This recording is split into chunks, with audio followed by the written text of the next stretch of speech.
Hello students, welcome to my channel Literature Gyan. हमने शुरू किया हुआ था कहानी, आज हम इसे कंप्लीट करेंगे। प्रेमचंदोत्तर काल। प्रेमचंदोत्तर युग की सबसे महत्वपूर्ण घटना है प्रगतिशील साहित्य सम्मेलन की स्थापना। प्रेमचंद और प्रसाद के रूप में जो सामाजिक और व्यक्तिगत चेतना की दो भिन्न और परस्पर विरोधी भावधाराएं समांतरण अग्रसर हुई थी, वह प्रेमचंदोत्तर काल में अधिक स्पष्ट होकर सामने आई हैं। प्रगतिशील साहित्य सम्मेलन में इन विरोधी चेतना धाराओं के अंतर्विरोध की ओर अधिक तीव्र किया। गांधी, मार्क्स, फ्रायड युग के सम्मिलित प्रभावों से हिंदी कहानी ने एक नई करवट ली। कहानी के क्षेत्र में प्रथम प्रवृत्ति का नेतृत्व यशपाल ने किया और दूसरी का जनेंद्र, इलाचंद जोशी और अज्ञा ने किया। चंद्र उत्तर का कहानीकारों में जनेंद्र का नाम विशेष उल्लेखनीय है।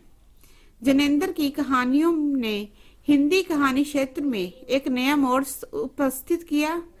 उनके समय तक की कहानियों में मानव जीवन के सामान्य पहलुओं पर विशेष ध्यान दिया जाता था।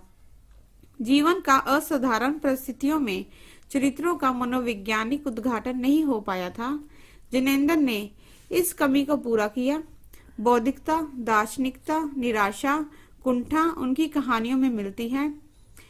इनके प्रमुख कहानी संग्रह हैं फांसी, एक रात, नीलम देश की राजकन्या, पाजेब, ध्रुव यात्रा।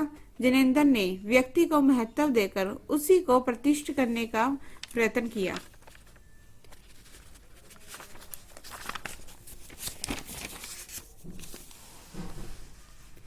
प्रेमचंदोत्तर युग के दूसरे प्रमुख कहानीकार इलाचंद जोशी हैं। इनकी कहानियों को पढ़ते हुए कभी कभी ऐसा प्रतीत होता है कि कहानी की बागडोर कहानीकार के हाथ से छूट गई हो, फलस्वरूप व्यक्तिवादी अहम भाव बढ़ गया हो। इनकी कहानियां प्रेम और घृणा, आत्महत्या, खंडर की आत्माएं, पागल की सफाई, रोमांटिक छाया आदि हैं। इस काल में सामाजिक, राजनैतिक, मनोवैज्ञानिक विषयों के साथ ही ऐतिहासिक, सांस्कृतिक आदि विषयों पर भी कहानियां लिखी गई।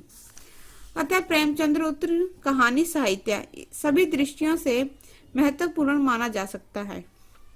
स्वतंत्रोत्तर हिंदी कहानी। स्वतंत्रता प्राप्ति के पश्चात मुख्यतः 50 के बाद की हिंदी कहानी को प्राय नई कहानी के नाम से जाना जाता है।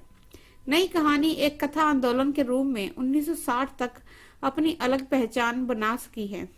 1960 के बाद एक दूसरा कहानी आंदोलन शुरू हुआ, जिसे साठोत्तरी कहानी के रूप में स्मरण किया जाता है। इस दौर में भी कहानी, सचेतन कहानी, प्रतिबद्ध कहानी, समांतरण कहानी आदि के रूप में कुछ अन्य कहानी आंदोलन उभरे, लेकिन किसी विशेष संवेदना और शिल्प के अभाव में उन्हें एक पृथक कथा परंपरा के रूप में अलग से विश्लेषित कर पाना असंभव है।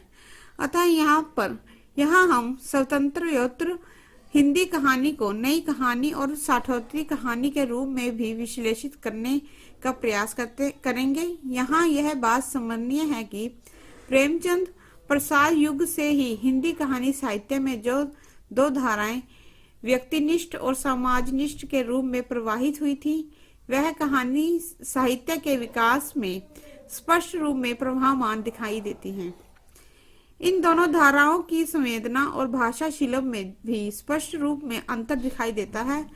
अंत नई कहानी और साठोत्तरी कहानी नामकरण भी इनकी वास्तविक स्थिति को समझने के लिए बहुत दूर तक हमारी सहायता नहीं कर सकता। आज कहानी साहित्य विपुल मात्रा में अर्थात बहुत ज्यादा संख्या में उपलब्ध है। कहानी जीवन के व्यापक चित्रपट पर युग अनुरूप अपने चित्र अंकित करते हुए विकास की ओर बढ़ती जा रही है। कहानी का भविष्य उज्जवल है। आज के कथाकार ने कथानक, चरित्र, कौतूहल आदि के रूढ़ नियमों को तोड़कर एक अधिक सहज और सूक्ष्म शिल्प का भी आविष्कार किया है, जिसके माध्यम से आज के कथाकार युग की संपूर्ण जटिलता और उसकी प्रतिक्रिया को चित्रित कर रहे हैं। धन्यवाद।